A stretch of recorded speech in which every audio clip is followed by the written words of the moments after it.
kind of half thinking about, like, do you know what? I'm just happy what I'm doing now. If you go back, I'm going to have to go back. I know, yeah. Man, but it's going out to Kuna on a Thursday evening, like in November. I'm like, I'll be standing in the wing freezing. I know. Do you know, getting knocked over by 120 kg fellas. Like, just nah. Yeah, you're not ready yet. I'm just nah. I might go play a bit of invitational sevens in the sun or something. Yeah. Get you involved in that, like. There you go, lads.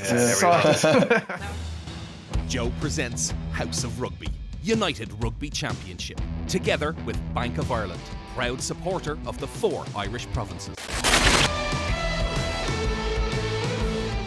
Hello and welcome back to House of Rugby URC. We've got another huge show for you this week, guys, with the knockout stages of the championship taking place. We've also got the band back together. Lindsay, Pete, Greg O'Shea are here. Lindsay, how'd you get on your holidays? I'm good. Great time. Yeah. I've just come out of my flight simulator this week's show. So, no, great time. Great to have a bit of sun and, you know, go somewhere new after 2 years. Excellent, excellent. Greg, you were over at the London Sevens last week? I was at London Sevens, yeah. I was working there and the lads did unbelievable. They're having some season. So it's good to be in and around again on the other side of the line this time, which is kind of weird for me, but it's good to be there. Great stuff, great stuff. I did miss it, yeah, I did. But that's like the top 1%, they're the best days. Yeah. I'm not willing to do like driving out to Blanchardstown for training every morning. I'm done. We've also got a special guest in studio this week, former Munster winger Ronan O'Mahony. Ronan, how are you keeping? All good now, thanks for having me. Great stuff, great stuff. Yeah. We're going to start off obviously straight away and dive straight into, I don't know, we call it a game the weekend. We've got 3 Limerick men in studio here who are going to be dissecting it while Lindsay laughs at Munster's poor performance, shall we call it, against Ulster at the weekend. I called it with Darren last week, lads. I've been saying it for weeks. I didn't think Munster were going to do it, but I didn't think it was going to end in this fashion. 36-17 win to Ulster. You didn't think Munster would win? No, I know. I didn't back him at all. But sure, a couple of weeks ago they went up there and won. Yeah, but we said off the back of that was probably going in dangerous territory because Ulster actually hadn't been beaten really too many times up in Ravenhill. And then, well, as a player, you know, when you're going up there having won, it's easier for Ulster to have gotten there. Do you think? I thought so. Underdog, like. Well, I called it like a couple of weeks ago. That was the danger part, that, you know, it lingers, that they're one of the few teams that would have beaten them. So I think they were dangerous going in. Ronan, you were up at the game. You were doing a bit of commentary at the game. What do you make of it, like from an eagle eye point of view? I don't know how I got stung on the show when Munster shipped their worst performance of the season. But yeah, I was up there. Look, it wasn't great viewing. Even from the outset, Ulster looked like they had more emotional energy around the whole game. Munster looked a bit flat. As you said, it's an incredibly hard place to go and play. I've been up there 2 or 3 times myself as a player, and it's a real hostile environment. You know, the crowd really get on your back. It's a really tough place to go and win. And you know, in fairness, Ulster, I thought they were savage. They played really well. I thought they had great cohesion amongst the back line, amongst the forwards. Stuart McCluskey, Balakoon was phenomenal. Stuart Moore at full back. I thought they were really good. And why do you think Munster were so out of sorts? Like, they just didn't seem to turn up at all mentally. Yeah, I'm not sure. That happens in professional sport. Some days, you know, when a couple of people aren't firing and things don't go right, even from the first kick-off, I think it was Pete, knocked on the ball and it kind of set the tone. Had a bit of a spiral effect, and I could see they were desperately trying to claw their way back into the game and trying to get something, and it was just another penalty and compounding errors, simple handling errors, and unfortunately, it just you know, yourself in a game like that, it just snowballs and you find yourself. I think you had a ridiculous stat, Jason, with the handling. Yeah, I was looking at the game, so the game wasn't over at that stage. Like, I remember talking to the lads and looking up some stats, and at the time there wasn't much left in the game, and Munster had thrown 99 passes and they'd knocked on 11 of them.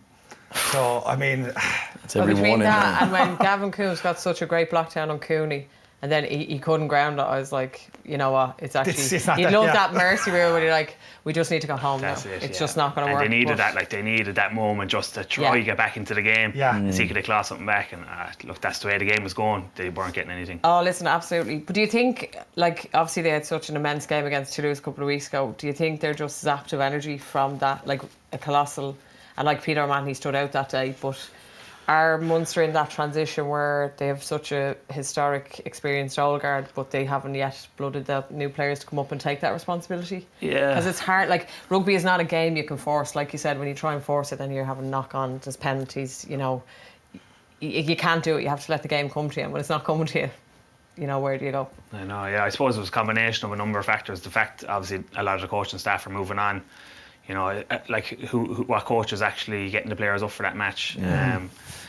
Like, you know, you were in Munster for years, Ronan. Was it weird listening to the lads in the dressing room when Van Grant comes in and tells them what he wants them to do, but would they subconsciously be like, sure, he's leaving, like, you can't really buy into what he's saying? There definitely is a bit of that, you know. I've had, like, when I was in my time in Munster, I've had 5 different head coaches, and there is there is a transition period, Yeah, what was it, 10 years? 5 coaches in 10 years? During my academy year, and then when I went in through my contract years, there was 5. That's nuts. From Declan Kidney to Tony McGann, Brad Penny, Axel, Rassie, Johan. Oh my God. There's a lot of transition, and when it comes towards the end of the season, it does get, as you said, like, coaches moving on. They're after a massive game against Toulouse. They're knocked out of Europe. That's like the baby for Munster. You know, we want to win European rugby, and we want to be competitive in the league as well, and try to get something out of that. But they just looked a bit deflated, they looked a bit flat, and they looked low on energy. And then on the other side, Ulster looked like they're humming when they came out of the tunnel. They just looked like they had loads of energy, a lot of young fellas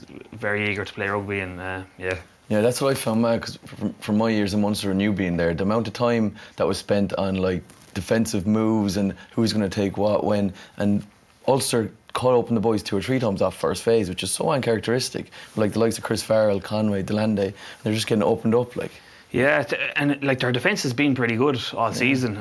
It's probably the main strength of their game was their defence all year. But you look, Delande was kind of out there for a couple of weeks injured. Conway was only back in after a couple of weeks out injured, and they only had 2 backs on the bench. So then when Conway went off, they had to bring Ben Healy on. It was probably a bit of an oversight. I would have put a 3rd back, just given the makeup of the back line.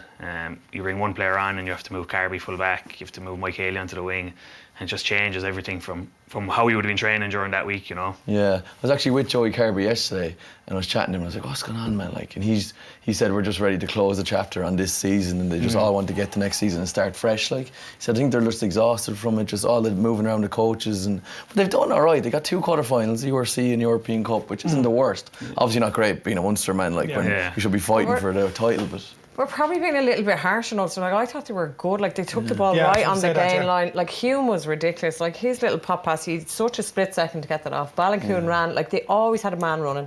They always took to the gain line. They were always asking Munster questions. And for me, Ian Henderson I actually didn't realise he was so quick. He ran back on a kick chase, and I was like, Jesus, you're moving. And just the work rate of them, and they were just so cohesive and together. And yeah, Munster were poor, don't get me wrong, I'm not going to dig the knife in this week. I feel you're right in saying that. Like, you can't take credit where credit's due. Ulster were good, but Ballancoon was fantastic. Hume, that's the best game rugby I've seen Henderson play in a long time, because Henderson had a very up and down season, and you're kind of like, that's the Henderson of old. Like, and he was getting in, and he was really aggressive over the ball, and you could see how pumped up he was for it. And Cooney, he had such a dip before, and like, he was lively, he was back to himself. So I think Ulster had everything. The try they scored with the fight happening on the right hand side, like that kind Hume again, quick tip, you know what I mean. So quick thinking, things like that, as well as quick thinking, but that's also down to the mentality of Munsters, and like, you're more inclined and more interested in starting a fight than you are in getting your defensive mindset. Like, exactly. So that's not a good look. It was a terrible look, like, for Munster to be distracted by that. Like, that would never really happen. Yeah, Munster actually did it to another team earlier in the season. I think it was Craig Casey who scored,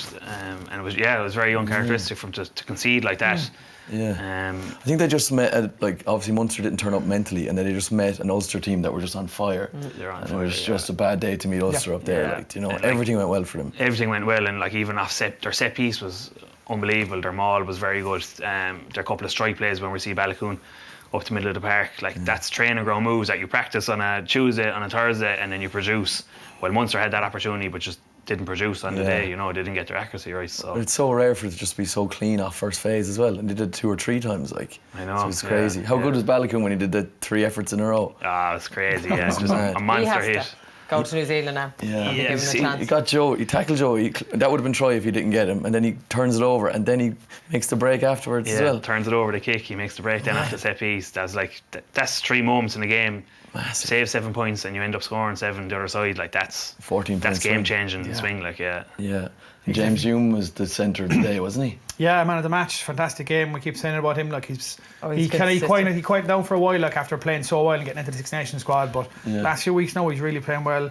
He's obviously going to go to New Zealand over the summer, especially with the extended squad that's going to go. So, would you say he'll go ahead of Chris Farrell, or do you think they'll bring Chris Farrell as well? I think if it comes down to he's only going to bring the 4 centres, he goes ahead of Chris Farrell. I think at the moment, even though Chris Farrell has been playing well and has found form the last few weeks, I think he does. But It depends on the size of the squad they bring, really, doesn't it? Yeah, and I suppose it depends on what you're looking for against New Zealand as well. Do you want Chris Farrell? Do you want that big physical presence, or do you need James Hume? Or maybe there's room for both of them. You know, Chris has found great form as well over the last few weeks. But Hume was phenomenal the weekend, I thought. His hands were unbelievable. He was aggressive. He was punching holes. He was picking lines. Yeah. See, this is the argument for me against, say, the Southern Hemispheres, because obviously Ireland need to match physically when that happens, because that's where they'll target us. But obviously then we have to adapt our game to be more skillful. And I think James Hume, over the last couple of weeks and this season, has shown that he can unlock that. Like even his show and go on his break and the quick pass to Balakoon. So I think we need ball players. The other side of the coin for me is, you know, as players, if you're confident and you're playing well for Munster and you're not getting an Irish call-up, you're like what else do I have to do here? Do you know what I mean? And then you kind of, for me, mentally, like we talk a lot of it at elite level is, you know, man managing, you know, and with Razzie gone, like a lot of the mental side of the Munster players are gone. But for me, if James Hume or Balakoon don't get the opportunity in Ireland jersey, I think, to go away, you're going to lose them lads and the confidence they've built in a good season. And I think they're the key decisions for the development of the squad, which I'd risk right now for the World Cup going forward, because I think we just need I wouldn't be overlooking Stuart McCluskey either. No, I think he's in another great season. Serious form at the moment. You could just see that the whole Munster midfield were sitting down with McCluskey, because he's such an attacking threat with ball in hand, but then he's such subtleties to his game, his handling ability. You know, they ran into the same play 2 or 3 times. You just don't know whether he's going to carry, and then last minute he's pulling a back door and unlocking the likes of Balakoon and more on the outside channels. So. You know, it's up for grabs, a lot of central spots there. And if he brings that big squad, special mention, I think, is what we have to give a special mention to, because I know we're saying how bad Munster were, but Keith Earls, I mean, he signed a contract during the week, and as per usual, I remember I said on the show a few weeks ago, I was like, I'm sick and tired of people underrating Keith Earls and writing him off. He gets a new contract straight away. I remember putting stuff up in Rugby Lads and stuff up in Rugby Joe, and it's just, he's getting jobs to the boys, he shouldn't be getting the contract. No way. He's finished, he's back. Everyone seems to write off Keith Earls. Comes out there and world class finish for that first try. Absolutely, there's very few wingers in the world that can finish the way he finished that with that try, I think, and another second try then as well. Like, and you know, every bloody week it's Keith Earls finished. Like, could he just shut up, like, and just watch him? Like, you know he's nearly 35. Like, I think he's 35 in a few months' time. Yeah, so he's just signed another Irish central contract. I was actually surprised to see the RFU give him another central contract. I thought Munster might have signed him again, like, but the RFU to back him for another year. They obviously want him for the World Cup. I still think he's Munster's best winger. Like, no, he's class. Like, if you've got a fit Keith Earls there at the World Cup, you're bringing him. You're bringing him, I think. Well, what's he bring to a squad? Definitely, like, you're with him for years. If you were to write out the job description of a winger, like, first and foremost to score tries, you know, and when I was playing as well, like, I knew that was my main job, was to put 5 points on the board for the team. You're like a striker. You're like a striker, and Earls, he does that, and he does it, pulls a rabbit out of a hat, as we've seen there against Ulster, gives Munster a glimmer of hope. Can they get back into it? But what's he give to, like, an overall squad? Earls, his defensive mind is incredible. You know, he reads the game so well. He's like an extra coach within the team. During the week, you know, in meetings, he's leading the defence as such within the Munster team. You know, he's been through the rigours, like, through loads of different squads, and he's just a phenomenal player, teammate, and the defensive qualities he brings. And then we talked about his finishing ability. You know, he's 34 years old, and he can still finish. He mightn't have his out-and-out pace he had when he was a younger player, but you know, he's got two tries a weekend. I think when Munster played Ulster a few weeks ago in Kingspan, he got in for one as well, and a walking, but look, they all count, and himself and Zeeves are still up there, Munster's top try scorers, and he's consistent. I think consistency is without doubt. It's a big statement by the RFU, I think, to give him a central contract. They obviously have him in the plans for the World Cup, like, so that's one spot full, like, if he's fit. But it's also, as I said, it's not just how good he still is. Like, you see, you hear Ronan talking about him there. We've heard the likes of Darren Cave and stuff talk about him. Anyone that's played and trained with him, what he brings behind the scenes. You even said it, like, when you were there, like, how he helped you when you were there younger, like, so that has its weight as well, like, and that has its value. Especially you're going over to a World Cup environment, you're off for a good few weeks, you're in training camps before, and someone like this guy, if you're going to bring a Balakoon in, and you've got even guys like James Lowe, they're not in that Ireland squad that long. Someone like Keith Earls is a veteran who's played at the highest level, who is probably the best winger Munster have ever produced. No offence. He's up there, you know what I mean? 100%. Do you know what I mean? Like, but as Greg was saying, and what you're saying there, well, like, if Balakoon or Jordan Larmour go to a World Cup, and you have Keith Earls beside him giving him little tips and little pointers, and he's there, he's like this reassurance that maybe he mightn't get into starting team, maybe he will, but, you know, to have him there around the squad, giving his input, and as I said, he's like an extra coach. He's coaching that back three. he's coaching with the 50-22s now. You know, he's coaching your backfield defence, and definitely. Yeah. So, And it will be huge going to World Cup, because it's different having week-to-week games and you get to go home and he has his kids and his wife and he gets to just disconnect that, or any player. But in World Cup, you're actually just in this bubble, this intense bubble. Yeah. So to have an experienced player, having the younger, just to reset them and give them that time out was huge. no training matches, no training sessions. Like, and if you're starting and like, and you've got Earls against you, and then he said, "Look, come here, look, you're doing that wrong, do that wrong." You're like, Jesus, it's going to make all the difference ahead of the pool match the weekend. But we're going to have to touch on our pal Johan. I know I've ripped into him a few times on this show. You hate him, man. I don't hate him. He's a nice do. guy, Have you but ever I don't rate him. I met him loads of times. And what's it like? He's an absolute gent. He's a really nice man. He's a nice. So you're so fake. Can we get past that? We get past that, right? Look, okay. Speaking after the game, his comments were the result was utterly disappointing. I think that's pretty fitting, because that's what his reign has been with Munster from start to finish. I think, and especially particularly in the last couple of years. Now, you worked played and worked was your profession under Rassie, probably one of the best, if not the best, to ever do it. I'm sure he was phenomenal. And then Johan came in. I know you were injured and whatnot for a bit of it, like, but you know, what was he like as a coach? Yeah, so I suppose when Rassie came in, you know, it was an unbelievable environment. I think he changed Munster for the better. I think we were on the right trajectory. Obviously, we went to the whole anthem. He went down to South Africa, won the World Cup with them. We'd prefer if he stayed in Munster and won a European Cup. Maybe he'll come back in time. Maybe. And yeah, Johan came in and it was different. They're completely different. They're chalk and cheese. They're completely different characters. You know, Rassie's the hard drilled approach, while Johan is the, I suppose, softer. You know, getting to know you, and a kind of softer approach. And Rassie's very tough love, isn't he? Rassie's tough love, and it's exactly what we needed. Yeah. We needed tough love, and we just needed straight facts. There was no grey area. It was black or white. It was this or that. And with Johan, it just got a little bit. There was just uncertainty in what we're doing. What are we doing now in defence? What way is the attack going? What, you know? And I suppose your head coach, he drives the environment. You know, you're in there and you're living it and breathing it every day. And you know, if that environment isn't humming, the player's a little bit off, he might be off by 5%, and it starts leaking throughout the squad. There's even like Rassie's backroom staff, like Jacques Niembar, he would be driving defensive sessions as well. Or I don't know what Van Gran's backroom staff were like.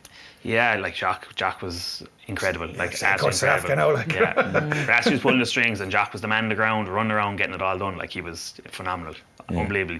And and then JP Ferreira is there, a great fella as well, but probably doesn't have the same pedigree in as a defence coach as Jacques would have. But Munster's defence has been good, but on days like that against Ulster, Jacques would be there on the sideline pretending to be the physio with his physio bag walking up and down.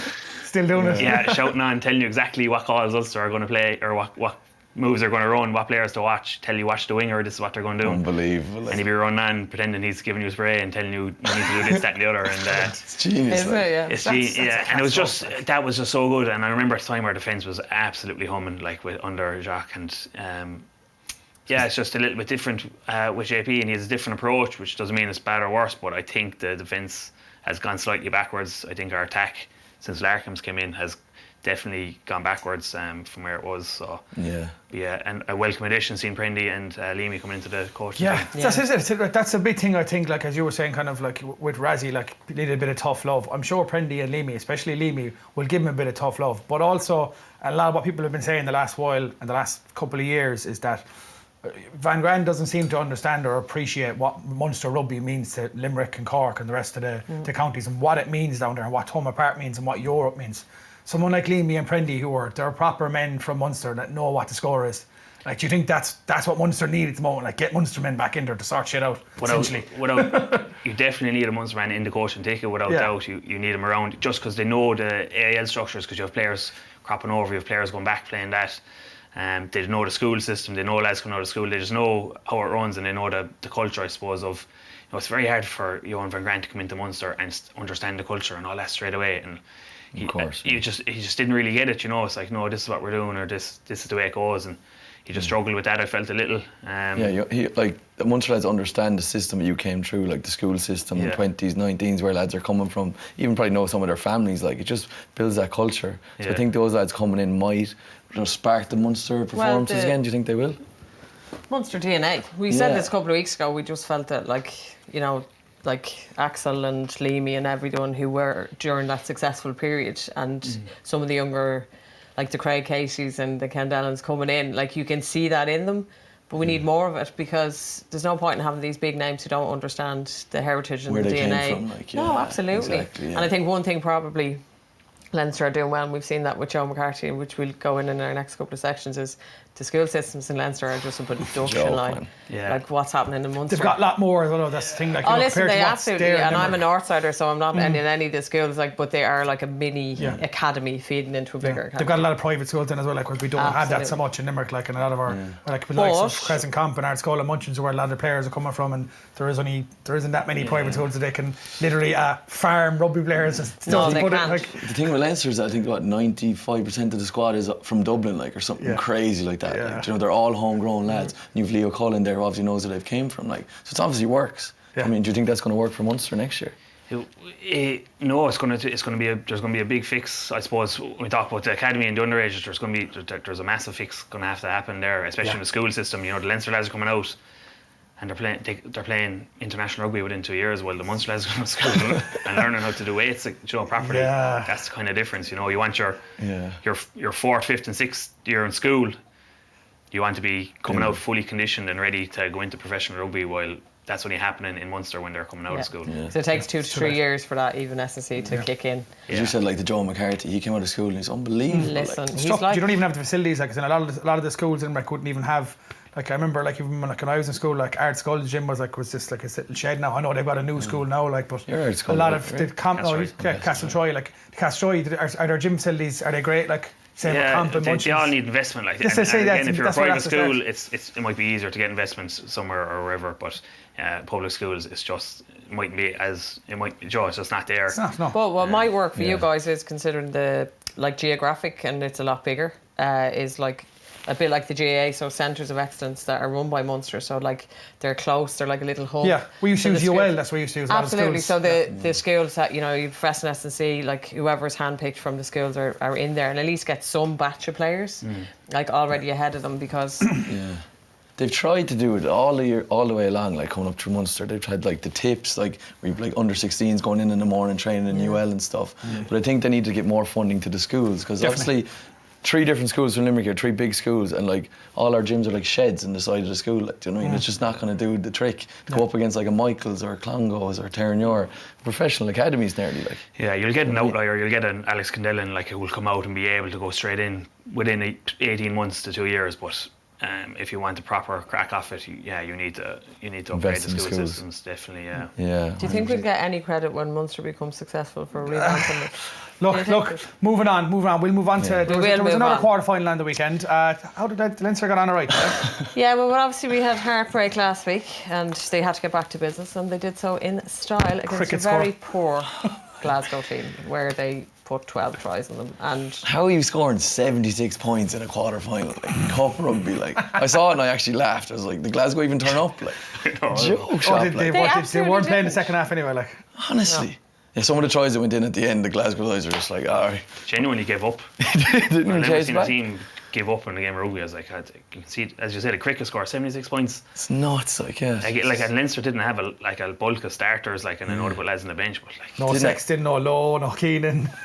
no, Do you know what I mean? Kelleher was injured. Keller's injured. They like. didn't really get out of fourth gear. Third gear, I'd say.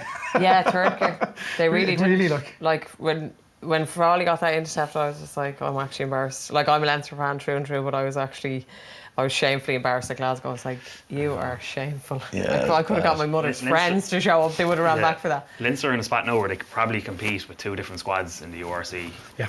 Man, definitely. Both And make quarterfinals. They beat Munster. they'll with both the be in the squad. final then, Leinster A versus Leinster B. Like, honestly. That's actually not funny. That could be a Genuinely, I think so. Like, look at Larmer. He didn't go to La Rochelle last week. Or he might have been travelling reserve or something. He didn't play. And he was the best player on the pitch there.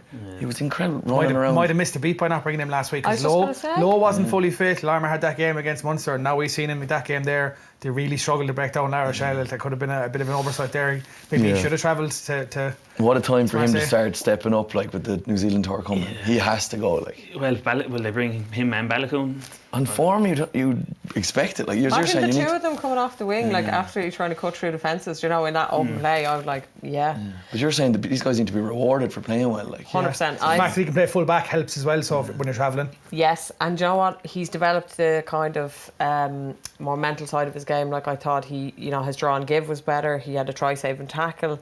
And you know what I loved? A couple of things when he started, he got a lot of turnovers because he just used to flop. And now you can see his leg drive and his power. And I'm like, yes, boy, we're starting to work on areas you weren't doing so well. And I think he needs to be rewarded. He was electric. He was, everything that was good. He got man of the match yesterday. Everything that was good about Leinster, he was involved in. And I think welcome back, Jordan Lemon. Ronan, you've played against and with a lot of good wingers. Like, have you ever seen a winger with a step as absolutely outrageous as that man? Yeah, he's great. I have. Who? Sonati. If you've ever seen Newcastle. him play. My first ever game for Munster, he was playing for Zebra, and it was my second game for Munster, and he's the most outrageous step I've ever seen. He played for Newcastle. Sonati. He did really. I remember seeing him inside, outside. Oh, did you? Oh my God! We previewed him all week because the winger comes off an attacking scrum. He takes it as first receiver, and it's like, lads, don't get done with his step. Just do not get done. And everyone's like, yeah, he's going to do it. And you could see him doing it, and he just did it. How is this possible?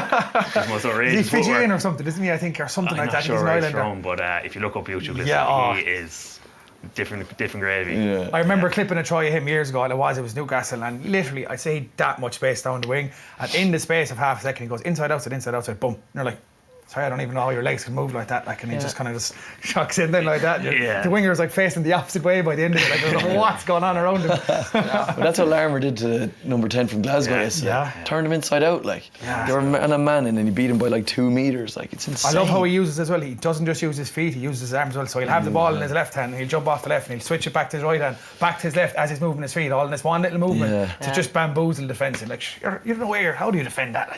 I wonder Just does he do that with his ladders and training? You know, he's just like in and out. I was going to say, I wonder, does he work in it or is it natural? Like, Because your eye then is following the ball and trying to follow his feet, and you're like, I think he was late coming because I'm more than sure he went to Andrews, which is a more hockey school. Yeah. So He did, he played hockey, I saw that. But I think he's late coming to rugby. Yeah, he definitely played hockey 100%. Like Yeah. And Jimmy O'Brien as well. I'm a big fan of Jimmy O'Brien.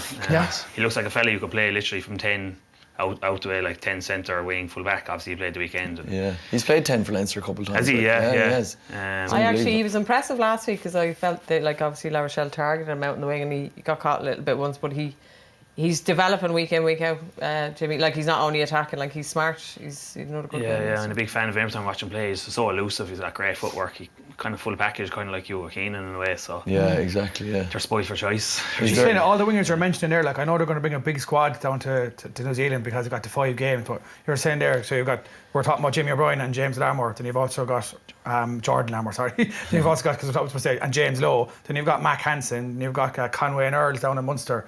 There's going to be one or two like names. You go, Jesus, he's not travelling. It's like, yeah, but look what's in front of him. Like, Do you know what I mean? Yeah. So nuts, I wouldn't like to be Andy Farr at the moment. Well, I suppose it's a good complaint. It's a great complaint. It's good to have this array of talent, as we call it. They'll definitely bring a bigger squad, given the fact they're playing the Maori All Blacks, I think, in 2 games as well. I think they're definitely bringing a bigger squad. They don't usually have midweek games on a summer tour, so Yeah. with 5 or 6 games they're playing, they definitely have an extended squad anyway. So Yeah, they'd have they to. might see a few more lads getting picked. Yeah. Looking at the match itself, lads, I mean, I know it was ended up being 70-something points cricket score, but Richie Gray was kind of lucky enough there in that first half for that stupid challenge on Gibson Park.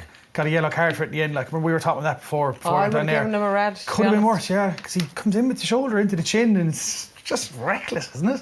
Yeah, it's dangerous. Gibson Park made a meal of it now, to be fair to him. He went, I like He's this. come half, like, what's he supposed to do? But when fair, it was dangerous, so you can't Yeah. blame that. You got to knock that out of the game, like. I would have punished him just for the fact that I just thought he was petulant and he just got aggro. And I thought overall the Glasgow's discipline was just poor. Like, they had 2 yellow cards, did they not in the game? Yeah. Probably just frustrated. And they actually like. could have had a third. I thought it was a deliberate knock-on, and they did something, and they already had a yellow. And I think that's what saves them. And I was like, you're not going to give a second yellow for a team who haven't even showed up, you know. Yeah. So I just thought overall, I thought he lined them up. I know I hate when people make a meal of it, but I would have probably just sit out the long, given him the red. No, it's so dangerous, like, in fairness, yeah. Yeah, he just lined them up. Crazy. So I was wondering, how do you think Leinster will do in the semi-final? They can't be stopped, really, can they? It's Bulls they coming play up. the Bulls they've at got- home. They'll Do you smash them. fancy will the they? Bulls in the RDS? Well, probably be in the RDS, or I don't know whether they use the Aviva or the RDS up themselves. Yeah. I'd say the RDS because I think the crowds weren't great yesterday, and It's less than they've 10K already- there, I yeah, think. they've already beaten them 31-3. I don't see them. I think it'll be a more competitive game, but I don't See, see them. all the Leinster fancy, they spent all their money on Heineken Cup champions 2022, Yeah. like, so they were buying all I'm their probably jerseys buying and you their drinks flowers. last week and all the interviews. Well, I was looking after them. We're They were good looking like after me, But no, but in fairness, like, you can appreciate the fact that It was a big a lot day. of them did travel over to Yeah. Marseille, so it's straight off the back of that. It's Bank holiday. Marseille wasn't cheap, lads. It was 8 or 9 quid for a pint over there. Like, so, Jeez. you know what I mean? I'd say they're all Sure, fairly. you weren't paying for anything, lad. You were all set off for a drink. Really. When in France, well cheap. looked after. Thank you. Running Heineken around getting Champions photos Cup with all the PCR. goats. Appreciate it. BT, thanks, lads. If you uploaded another photo with another rugby legend, like, it's going to be sick. It Honestly. was good crack. You But met everyone. I loved your media last week. Yeah, it was Did you? class. Yeah, Did you met perfect. Rog as well, were you? Were you chatting? I did after the match. Roger done a groin and stuff, like, so. He's in good form, obviously. They're all in great form. It was I've never just. seen him smile as much in a week of media reviews. I was Yeah. like, no. So the clip they showed on BT of him coming down the steps after the final, and he's stopping and he's like hugging his wife and his kids and all his people, and like, you're just like, that is the happiest I've seen, like, Ronan O'Mahony, because he's such a serious character, and he's just like, oh, shit, I just want to come. But it just shows what a coach can do for a team. You know, La Rochelle, have they ever featured in Europe, like up to when Raj No, came in? not really. And they might have been in the mix once or twice, but Raj comes in, make the final. They make the final of They were in top final last 14, year as well, the European yeah. final last year, and now they're after winning. And it just shows you get the right coach in with the right mentality, who builds the right environment, and you can produce the goods. And even reading Raj's articles in the papers, like, do you ever read his articles in the papers? Couple of times, Yeah, he's very good. After you finish reading them, you actually want to go out and play for him. Like, you're like, this fella, everything, you know, it's just gold. Like, and Yeah. you can just picture him in front of the squad, giving his spiel and getting him motivated. And you're like, that's the fella I want to play for. Yeah. He said it in the pre-match press conference. The first 2 things he said when he got there, like, was he's trying to explain to the players, you've no idea how much this competition means to you coming from Munster, and they were just kind of like, after a few years, he said now they finally see what this crazy Irishman was talking about, because that's the way I was grown in this competition. And he said the second thing then is when I first got here, because La Rochelle had a lot of money before he came in, and they were bringing all these players in, and he stopped that and he started bringing players up, French players, which is why France is successful across the board now. They've gone back to their Yes. academies. They've won 2 20s World Cups or whatever, Junior World Cups the last few years. They just won their first Grand Slam in 10 years. He was like, I want to build this club around the people from the area and the players from the area.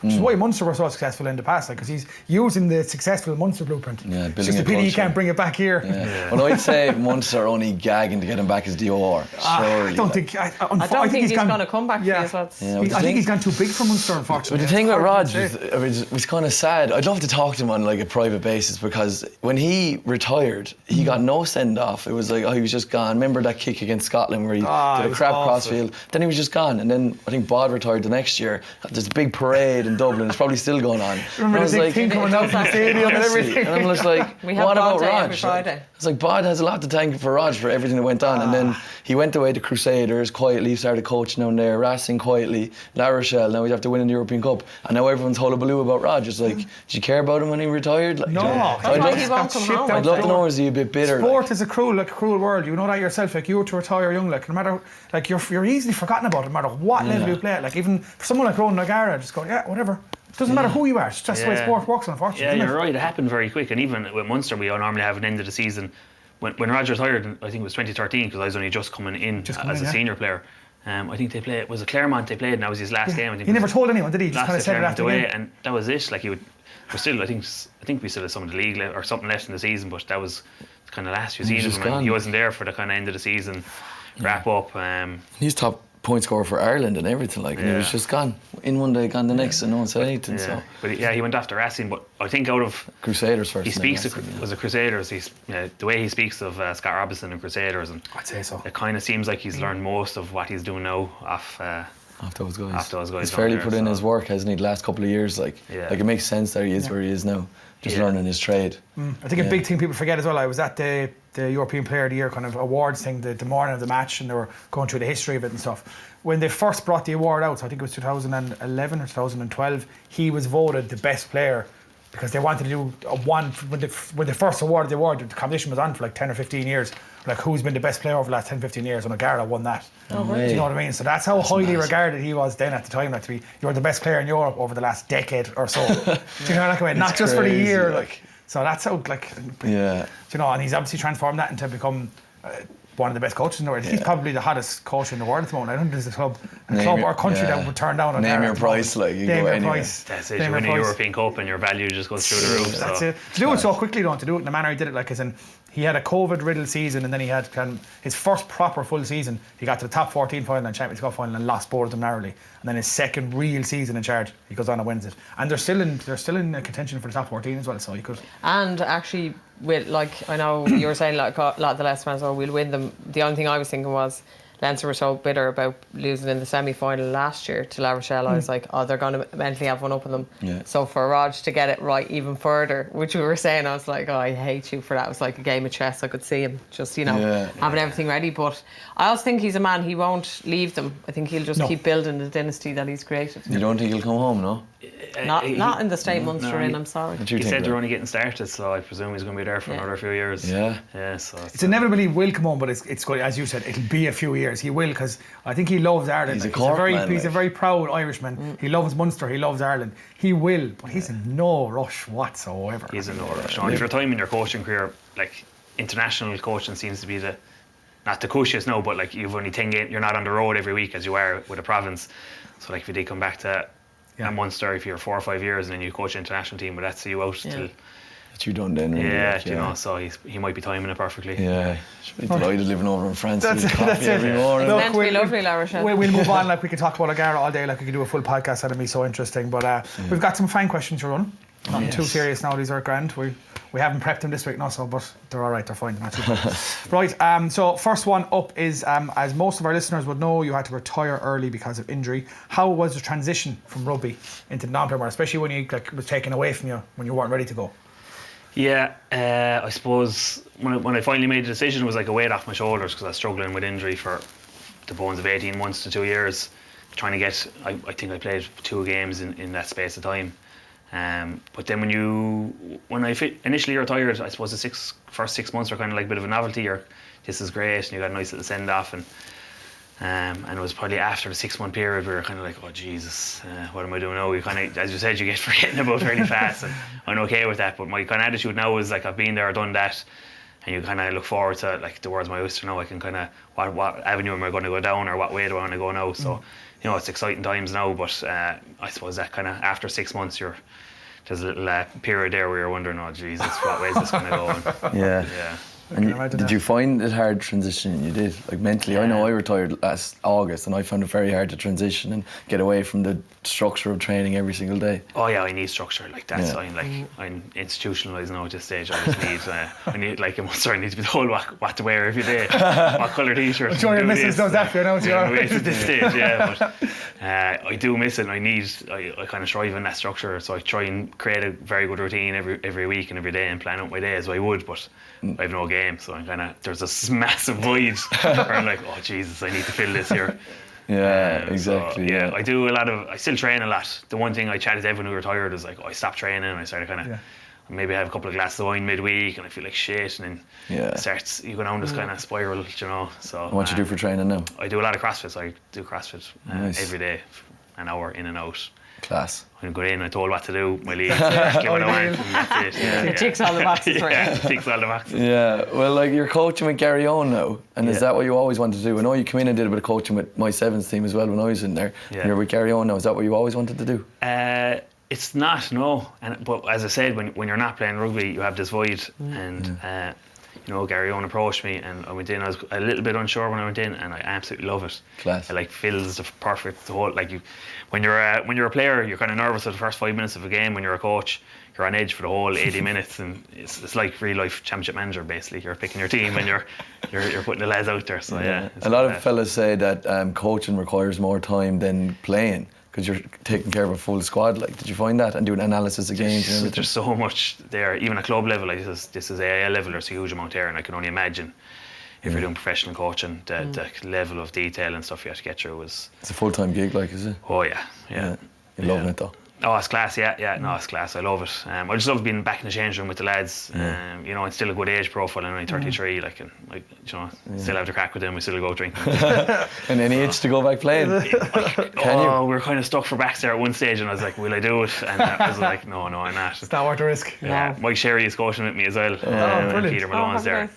There's been a real resurgence as well the last couple of years in the AL, isn't there? Like, it's really starting to grow again. Like, because it died there for a long time, and last couple of years it's getting good again. It's getting interesting. It's getting crowds back. It is, yeah. Unfortunately, it's getting dominated again by the Dublin teams, the Terranures, Lansdowne, Clontarf, who obviously won it. You know, so we're not too far off.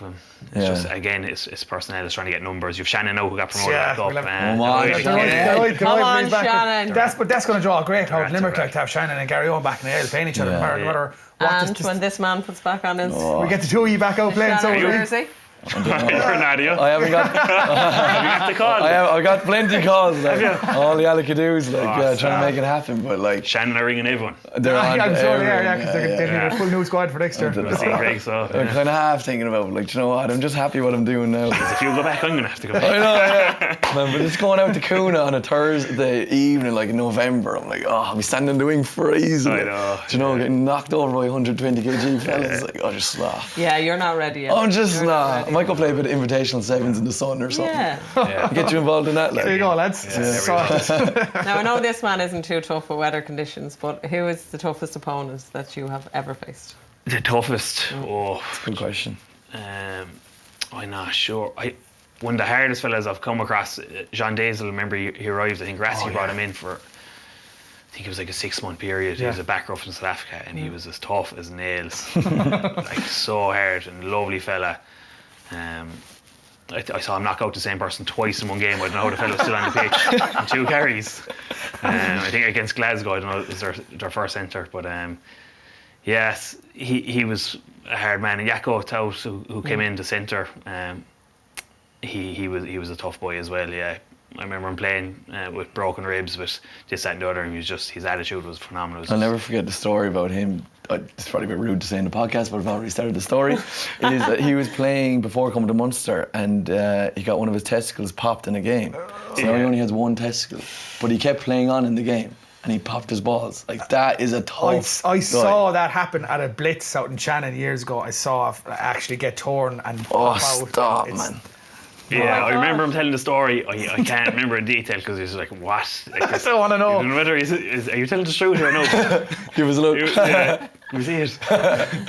Yeah. Oh, he's just told us so casually as well, which is mad. He probably had it in a case to show you there. Yeah. Oh, South Africans are built different, man, aren't they? Yeah. That's why we keep signing them. Like, I think at this stage. Next one up is you mentioned you played under 5 different head coaches alone at Munster, like obviously plus your coaches in AIL and schools and whatnot, and so that means 5 head coaches plus 5 different backroom teams. Yeah. Who would you rate as the best coach you've ever played under? That's a tough one now.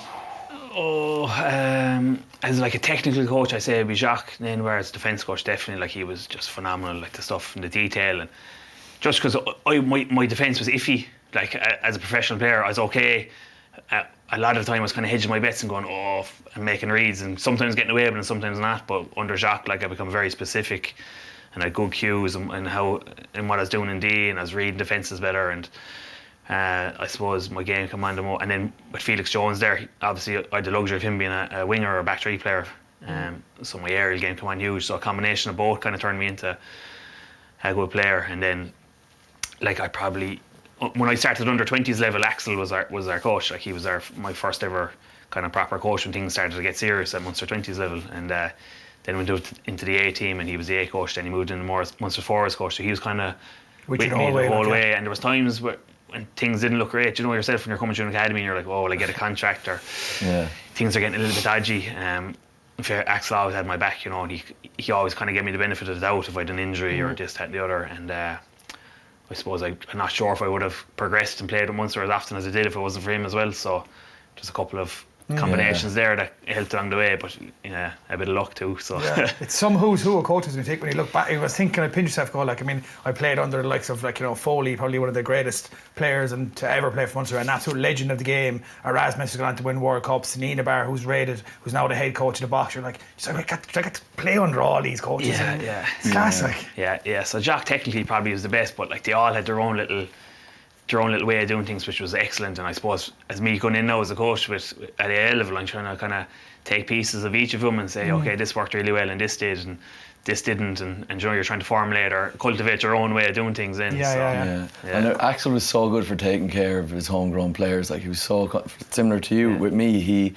So I didn't make the Irish 20 World Cup team. I played in the Six Nations, broke my face, and I wasn't available to be selected for the World Cup. And that's obviously down, because you want to go to the 20s World Cup. That's what kind of gets you into the Munster squad. And I met with him, with Axel, and he was like, don't worry lad, I got you. He's like, I got you, you're coming into the senior squad, I have you. Like, said that to me personally. So I went and enjoyed my summer. I was like, unreal, like, Johnny has me sorted. That summer I went away, I was in an accident, lacerated my Achilles tendon. Do you remember that? Off the bike. Yeah. Came home, and like, when you lacerate your Achilles tendon, like, your leg is null and void. It's gone. Like, it's worse than rupturing because it's completely severed. Came in, I was on the physio bed, and Axel strolls into the physio room, and he just comes over, digs me in the arm. He's like, you fucked it, man. And he's just like, you fucked it. And he was just, that's it. And then he just walked back out again, and I was like, oh, heartbroken, like, fuck. Do you know what I mean? But the baby was just so honest, like. Yeah. But I suppose that's something we can look at, as we mentioned earlier in the show. Like, if you had someone like Foley, you said there, you put the arm around you. In the last few years, if Munster had an area that needed filling, they go to the market, they bring in their Dayzls and their Jack Out short term from South Africa or whatever. Now that you're going to have Leamy inside there and Prendy, and then you've got someone like Costello in the academy, they can turn around to Rowntree and goes, hold on a second, like, I've got a fella here. I think Greg can take that spot. I think Ronan can take that spot. I think that doesn't happen as much in Munster the last few years. So let's go straight to the market, let's get someone in. Because they don't trust them, because they're not there. Yeah, definitely not. And what Axel did really well in Munster was he'd handpicked the best AL lads, or where they're kind of, not always, but like where they were short, say they needed a hooker, they'd bring in a hooker, and they'd bring them in for the summer and see how they got on. And if they went well, then they get a training contract and they'd be involved for the year, and they've, you know, they have an extra avenue to become a professional athlete, like a backdoor pass, say. But, was that like the time with bringing Diarmuid McCarthy in? Remember that? Like, you know, the story with Diarmuid McCarthy? You were in his Castletroy team, right? He was an unbelievable player. Like, he was up there with Earls, how good he was, and then he obviously went kind of down the wrong path. And Axel brought him back in and gave him another training contract, and he was unbelievable. Brought him back in a few times. A couple of times brought him back in, like, just taking care of the homegrown fellas. Like. It didn't work out now in the end, like, but just such a good guy, like, wasn't he? Yeah, he was excellent for that, and I suppose that's what we might get now with Leamy and Prendy coming back involved. That you know, your lads and your local lads who you want to bring through, as you said, Leinster, 95% from Leinster, and you know, from my time growing up in Munster, was always the Munster team was always full of Munster players, but they had maybe 5 or 6 world-class internationals, you know, speckling amongst that, who bought into the culture. You know, I don't think we should be buying in foreign squad players anymore. Peppering it with like the Doug Howletts and fellas. I think it's fine to bring in, like, I know you don't like Fekitoa. I think it's fine to bring in someone like a Fekitoa, but when you're bringing in these little stopgap guys for 3-6 months, guys like Jenkins there, like, I'm sure we could have found someone else there in the academy that could have got the game time that Jenkins got. 100%. You know, I don't understand that. But see, they don't buy into the culture. Like, same with Easton Asewa, he bought into the Leinster culture, so he was able to just be one of the boys, and you know yourselves as players, then there's no hiding place. So you're on a 6 or 12 month deal. Like, I'm going to buy into that contract in a 6 or 12 month deal, and you know you're only a stopgap. Like, you know you're only here for the year because this fella's injured. And that's it, or until this other fella comes. And as a player, you know this fella's coming in just to pick up a handy few quid for 6 months. He doesn't care. What does that Are do you for the coming for 2 environment? years and buying into it, or are you? Exactly. The Fekitoa thing, I just feel like Munster don't need another centre. Like, there's enough guys sitting around there. I think Munster need to go put money into their front row. Is what I think. The lads are great, they've done their thing, but I think we just need a fresh resurgence of some front rows. What do you think? Yeah, I not like. There's obviously lads coming through, but like, they definitely need. John Ryan's obviously moving on to Wasps as well. There's going to be a bit of a void there. I can see him buying in another front row. Maybe another hooker as well. I think there's a young hooker coming in from. There is. He's with Exeter or something like that. He's an English guy coming in, like, so. We've got Buckley. I think should be given a chance there at hooker as well. We miss Killer big time because when Killer's gone, you're very, very short. But what's his name? Wycherley looks like a fine player if he gets more game time. Your man Knox is there. I don't see the point of constantly. I mean, he does not want to drop Stephen Archer. Stephen Archer just plays every single game, and like, he doesn't seem to give Knox a chance. I don't rate Stephen Archer. I don't know how he's still there, to be honest with you. I think we could get. I mean, we're not going to win anything with Stephen Archer at tight head, like, and it's no insult to the man. I just don't think. I think we need a much better tight head there. And if you've got someone at Knox there, everyone's talking about her. Maybe there's more young tight heads in there. There's could be tight heads at Gary Owen I don't know about, or other clubs that should be brought in and given game time instead of just rolling them out every bloody week like man. It's just the contrast of the Munster front row compared to Leinster, who have your Kelleher's and Porters and Healy's, who are so dynamic. And the Munster guys are good, but they're just nowhere near the dynamism that the Leinster guys have. Like, you know? No, because looking at Porter, like I just seen the shape he's in over the last kind of 2 years. Like he's in phenomenal shape. He's now fit. He's in the loose. He's now turning over ball. But like the thing about obviously being a loose head, first and foremost, I was a more mobile, aggressive, wanted to be on ball. But if I wasn't doing my job for set piece, line out, and scrum, forget it. So it's a hard place to fill with. Like again, the game has moved on, so you do want nearly again kind of promoting back row, like at club level, into your front row, so they're more mobile. You need two front rows as well, don't you? 100%. You need two front rows because generally, like your front row comes off 55, 50, 60 minutes. Some teams are starting to take their front rows off at half time. Like, do you know what I mean? Like I know Rassie kind of brought that thing in, but Rassie's got an unbelievable selection of front rows to bring on. But you see, Leinster can do that now as well. And a lot of the big European teams are able to just go bang, and the quality doesn't drop. Sometimes the quality goes up off the bench. Hala talk him on, and I think he's done well. Like he's starting to. I can't wait to kind of see him next season when he's the season under his belt. But 100%. Yeah, I think like Kelleher, Sheehan, like they're so dynamic. They're loose. They're explosive. And we haven't even mentioned Furlong, but we had one more question for you, lad, before we get back into the rugby. So you played for Munster for years. You played Heineken Cups. You played loads of different games. I actually specifically remember you playing against the Maoris. So I want to ask you what's your favourite memory looking back in Munster? Favourite memory? There's like a handful that are all amazing. As you mentioned there, the Maori game, that was probably one of the best games I was ever involved in. Just given the fact Rassie was everything that happened with Axel, and Rassie had just taken over, and the kind of the toss around the squad and what they were feeding down to us is, we're going to play mostly academy team, we'll give you all a rest. And then I think a couple of senior players went to him and was like, well, it's a tour inside, come to Thomond Park, it's sold out, like you need to.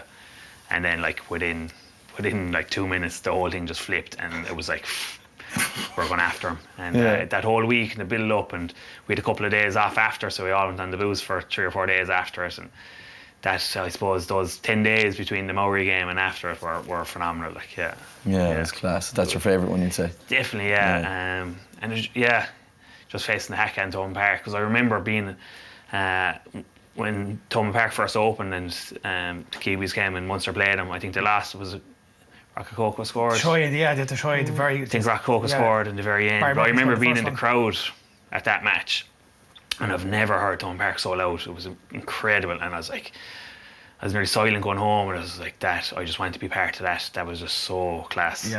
And then the fact I was on the pitch a couple of years later facing on the heck, I was like, Jesus. You know, it all just came back to me in the moment, like, and pinch yourself kind of a thing. Like. So I was in the crowd for both, like, so I can't imagine, like, I was in the crowd in that match you were talking about, then I was in the crowd for the one you were playing in, and it was just as it was the exact same thing. It was the same feeling, like, to be there. So you were literally in the exact same game a few years later. Like that's mad. It was crazy. It's one of those fairy tale kind of things, isn't it? So like that was just a kind of a moment where I was just thinking to myself, even face that, I was like, Jesus, I can't believe I actually got here, because the chances are slim. Joe are slim, like to do it. That's class. I think you have 21. I think you 21 tries for Munster. 21 tries. Do you have a favourite one you can think back to? You scored some good ones. I remember you were so good, man. We were chatting just off air. Coming in around rucks and just sliding in and getting little inside balls and stuff. And I remember I was in the academy when Ronan was in the senior team, and we were literally told, you need to be more like Ronan O'Mahony. Everyone needs to see what Ronan's doing, you need to do that. And like no one could do it like you did it. Like. I know. It became a little art of mine, but the dark arts of a winger, we never talk of that. But, you scored a couple of tries off that. Can you remember? I did, and it's just having a good connection with your nine, but it's just been able to show up, like, because as the game progresses, 60, as we talked about there, we're bringing the front rows off because they might be getting tired, or the back rows. And it's when players get tired, when you're kind of deep in the game, that's when I start hunting. When I'm looking back at a game, I don't look at my moments, I look at all the moments I missed, so you just got to be incredibly fit. And a lot of the time you see lads doing extras after training, and my extras sometimes were just fitness. I just run and run, because I knew the fitter I was, the more times I could get on the ball and the more times I could show up. And if I keep showing up, I'll eventually go through a hole. So worked. And then you kind of, as you develop your game, you start finding little things. Like I used to follow the referees are unbelievable, like, into sport positions. So like, if you ever watch a match, I know this sounds a bit mad, but the referees run unbelievable support lines because they have to always preempt the play and get in good positions. So I used to follow the referee around the pitch. But if you watch the refs, they're like, if there's a line break, the referee will always be on the inside. If he was a player, he'd be able to catch a pass. So if you follow the referee, he will get you in a good off-field support line. So that's where I started, and then such a good There's one for our listeners and viewers, lads.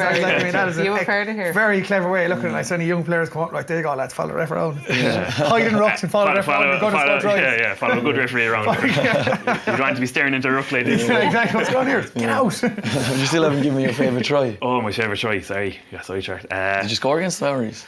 I scored against the Maoris, it was class, Yeah, it was a good one. Like 2 or 3, I thought I nearly got one in the first half, second half, nearly got one early doors, and then I think they tried to clear our lines and Dunk put a little, I think their whole, all the defensive team were up and Dunk put a little chip kick over, like barely onside. I was just like, please don't call that back. Got it down, that was a savage feeling. That was a good one, I remember that, alright. It was sick. Great stuff. So look, we'll move on to, we won't spend too much time on the other 2 quarterfinals because we went in such depth there with the Irish team. But first up was Stormers versus Edinburgh. We all call that. Stormers have been really good second half of the season. I think they're the strongest of the South African franchises. Edinburgh, up and down kind of a season. 28-17 win for the home side. So that means poor Ulster now have to go to South Africa to take on the Stormers, which is not as good as Ulster were against Munster. And you do not want to take on the Stormers in South Africa, I don't think. So that's going to be tricky for everyone. Yeah, it's a pity they're going away. They were good. Like you said, they're the better. They've been building nicely, and they have their pick of some Springboks internationals. So if they come with full confidence, I don't see it being a good day for Ulster. But I think if they can carry the form and get over all the travel and get over the physicality, and like Ulster had 2 good performances down South Africa, but they shot themselves in the foot with ill discipline and kind of just being switched off. They did this disallowed try that would have won them the game. Yeah. So it'll be interesting. I hope it's a cracker. Yeah. How do you think they're going down there, Ronan, travelling to South Africa for a semi? I would like to play any team in South Africa, especially at this stage in the competition. It's just, I actually haven't played there myself, but from speaking to the lads, it's a different environment, it's a different game. I wouldn't like to be down there. Definitely not. I'd be surprised if they do a job, then I'd be very surprised. Exactly. There's a surprising result in the other game. Like, I mean, I said it last week. We all thought the Sharks were going to win that game. It's Khaleesi and Mampimpi and all the boys. Like, they're literally how many box they have in their team. I didn't expect them to lose. It was nuts. The Bulls won at home 30 points to 27 with a last minute drop goal. It was 83rd minute or something. Yeah. They're about to go into extra time and then they slots it. It's a good drop. Great game. Great kick because they get it. Because what happened was, so basically the Bulls were leading by 7 points, and then the Sharks got a try in with like about 8 minutes to go, and then it was all Sharks, and then it was penalty here, penalty there, and no one really took it. And then eventually they get it on the line. They're literally, it took them so long. They're literally 5 metres from the line in front of the post. And I was like, oh my God, will someone get in the pocket? Will someone get in the pocket before you knock it on? And like everyone knew it was coming, so he got charged down by 8 players, and they're in his face, and he has to kick it high. And he just gets it up in between like the 4 sets of arms, like, and the ball goes up, like. But it's a good big win, like, and that's a big moment for him. But it is, all the home teams won, I think, in their quarterfinals. So it says a lot about the home fixtures, like. So we presume Stormers are going to win. Leinster are obviously going to win. What are we thinking, Leinster Stormers final? Yeah, I think it could be. Like, Stormers might take a leaf out of Rochelle's book and really just smother Leinster, like I could see that happening, but let's get by the semi-finals first. Jeez, you're not throwing yourself into the final yet? No, I'm not. After scoring 76 points? No, I won't rub it in for you, boys. Tough morning. Do you not give the Bulls a chance in the RDS now or in Viva now? Again, like, they're travelling down, it's probably the same for them. We want to be going to Ireland, we want to stay in South Africa, so And Leinster of all teams, like, you wouldn't mind coming to Thomond Park or to Sports Ground or to Kingspan. You might give yourself a chance taking on Leinster at home. It looks like whoever has a home advantage now is going to be. Leinster have a home final then as well. Like, the final, whoever finishes first, gets the final. So give them the trophy now, lads. Bitter much? Yeah, a little bit, You'll have a great day out, don't you worry. Right, guys, it's time for the try of the week. Up first is this absolutely world-class finish from Earls against Ulster. There's some finish for a 34-year-old boy. It's unbelievable. You see it in slow motion, like, and he's so little space there, and like into the one hand, bang. I mean, you've got to appreciate that run as a winger. Like, that's class. That's where you're earning your money. Next up here is Stuart Moore's try after a lovely running Lions by Ulster. Serious break by Ballycoon, the acceleration there and the little offload then. Yeah. They were a joy to watch at times. They were humming, weren't Yeah, they? they were. Yeah. Suspect defence a little bit, but yeah, credit where credit's due to Ulster. Look at this pass by Hugh. That's just what you were talking about, Ronan O'Mahony with Stuart McCluskey. They all sucked in on him and he pulled it out the back. Yeah, he's just such a ball carrying threat and his lovely subtleties to his game, offloading. Yeah. But that Ulster back three are looking very dangerous. Top class. And then the last one out of their 12 tries that day, we went for Gary Ringrose's finish after Jordan Larmour does in about 16 Glasgow players. Make the car noises in your head, it makes it more exciting. Lads, that footwork is outrageous. Incredible. Ringrose has a good bit to do here, in fairness. I mean, he shows good acceleration, he powers through. Yeah. It's a good try. Top class, Jordan Larmour. Yeah, look at this again now, like. See, ball look, in he two brings the hands ball, as he well. has it in two hands and he moves it to the right, like he's. You're asking questions of the defence there constantly because the ball is two hands, like, is he going to pop left, is he going to pop right, is he going to step, is he going to run, is he going to, you know? Yeah. I love watching defenders' faces there in slow motion when they're just been done. They're like, no. Inside I shot. thought you were watching the referee there. Right, we'll take a vote, so we'll ask our guest first. Which one are you going first to try the week? I think Ulster versus Munster. Yeah, Stuart Moore, yeah. Oof, it stings, man. You're going for Ulster against At Munster. least he's been honest, like, you've got to give an unbiased opinion. At least he's been honest. True. Lindsay. Lindsay, go on. I'm going for the same try because I know you said Earls, it is a great finish, but I think just overall for what led to the build-up of Stuart Moore's try, I'm going to go for that. What do you think? Yeah, Earlsy, great finish. Jordan Larmour, great for Gary Ringrose's try, but the overall movement for the Ulster try was just class. Yeah, As it a was. rugby try, that was unreal. Honestly, be a sheep zone, I'll just vote for Stuart Moore as well. So I think it's a tough one. I like Earlsy's, like, as an individual, like, it's a world-class wingers finish. Stuart Moore, as you said, it's just an incredible team try. Ringrose is more individual, like, brilliance from Larmour. So we give it to the team try because rugby is a team sport. Exactly. Right, And Stuart look, Moore. Leinster have won enough this season, so Now, moving on to the Jukebox of the Week award. First up is this massive carry from Jason Jenkins in the Ulster game. Nice little bop here. Look, in fairness to poor Stuart Moore, he does his job. He stopped him. I mean, he's, what is he, 6'7", 6'8", Yeah, there's not 20-something much more you stone. can do there, really. He stopped him at least, but he hurt. this was some game because we've another contender here, Robert Balakoon's tackle on Joey Carberry. He gets up and he wins the turnover after smashing him in the first place. Poor Joey. Double effort, it's some work. Yeah. Because if he doesn't make that tackle, it's a try. Yeah, It's that's a incredible. good point. He's a really nice guy as well, Robert Balakoon. All right, and next up is Fraser Brown's crunching hit on Rory O'Loughlin. I'd say he's still picking up his ribs after this one. You can see it better in the Oh. replay, the kind of the initial one. Here we go.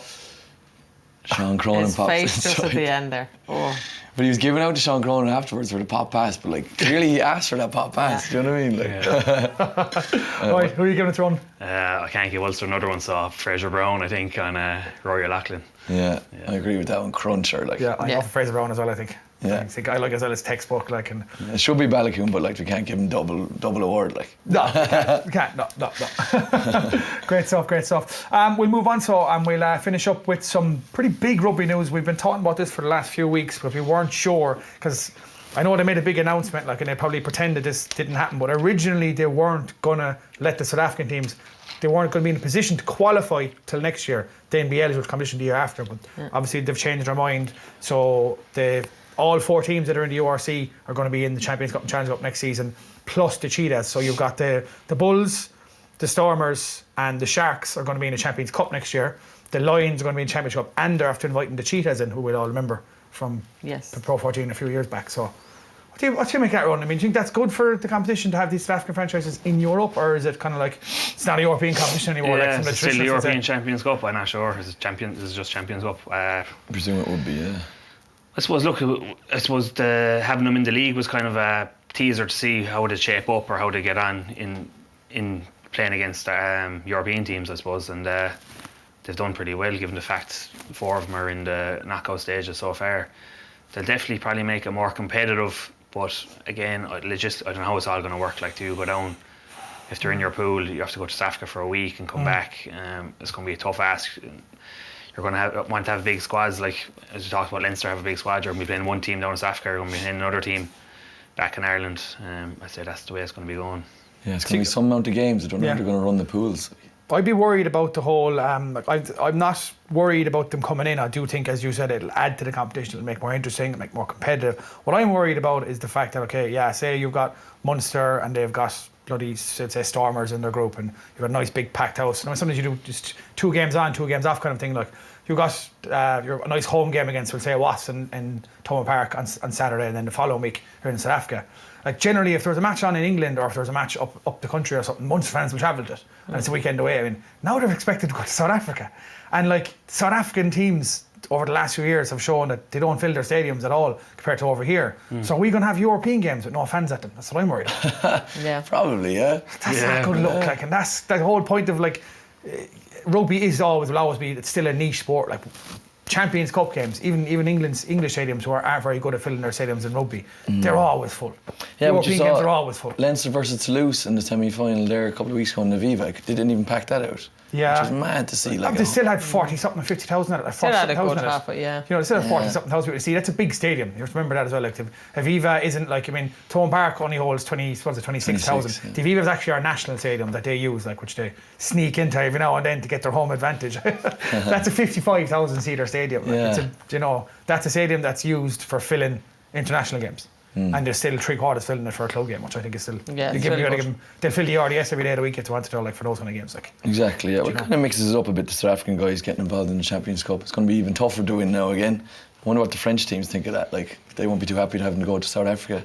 Yeah, well, obviously they had to agree to it, like, because they're all in cahoots together, they're all working together, and they always say that the English and the French hold all the power. Like, but I wouldn't have thought the English and French would appreciate them coming in, so they must not hold the power as much as we thought, because you would have thought that would have been the URC clubs that have got them in there. So then again, with the URC clubs, are they necessarily going back because it's less spots in the Champions Cup now? For like, there's going to be more South African teams in the Champions Cup next year than there will be Italian, Welsh and Scottish combined.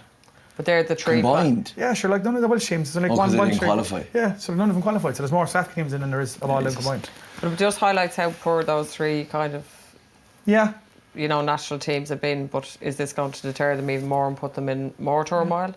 Then you kind of have to look at, where do players get a rest in that window if they're international. Like we look at Gary Ringrose, I'm thinking that's a good finish considering he's had such a long season internationally, injury, European Cup games, URC games, and I know he's managed well, but like you said, now you have extra travel to South Africa. Like, I just think, grow the game and the money, but once the money is invested right. That's it.